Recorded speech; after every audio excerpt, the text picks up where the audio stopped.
I can't breathe. I'm suffocating. So the mask gotta come off.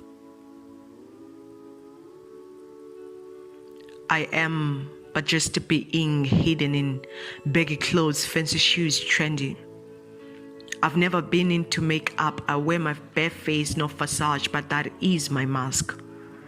A form of security, an idea of authenticity, while in reality, I shrink within, face down, yearning for your hands to raise my chin up and assure me I'm worth it.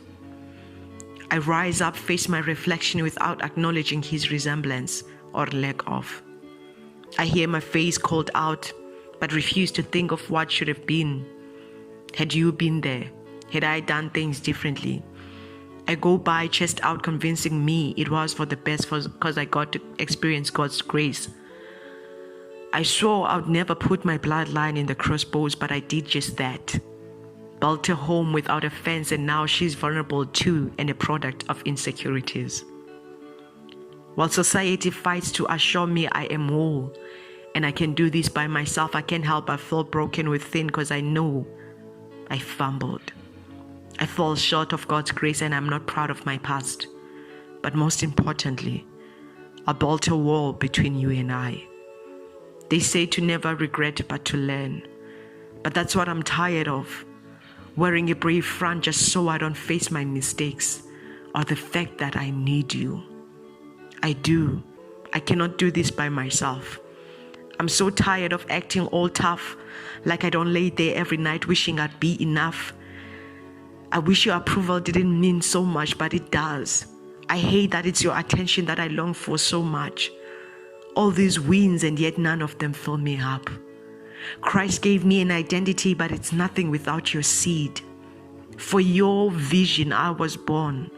To multiply your seed is my purpose.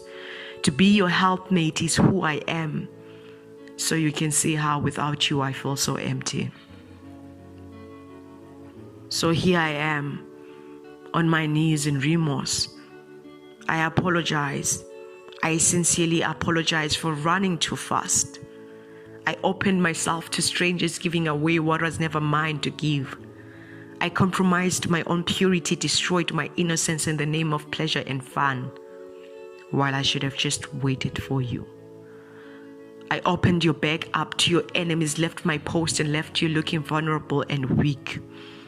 To all the beauties, the parasites and the vultures of this world, the Delilahs of this day and age.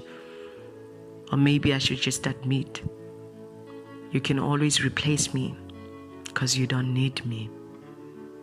The mask is off. I fear there is a better suit than me. And I do believe in God's restoration and the work that He does through me. He paid a good price for all my sins, but I wonder if His blood is red enough to cover my shame or hard enough for you to look at me, acknowledge me, talk to me, come back to me. I hate to beg for bread, but my future generations depend on it. My purpose relies on it. My future is counting on it. But if she is everything I'll never be, I'll release you and live with that thorn in my flesh for the rest of my life. I wish I could throw tantrums right now and defend myself, bring up all your failures and shortcomings. But I lost that privilege the day I decided to lay down with the serpent and, like Eve, bite from that fruit. So there it is, cards on the table.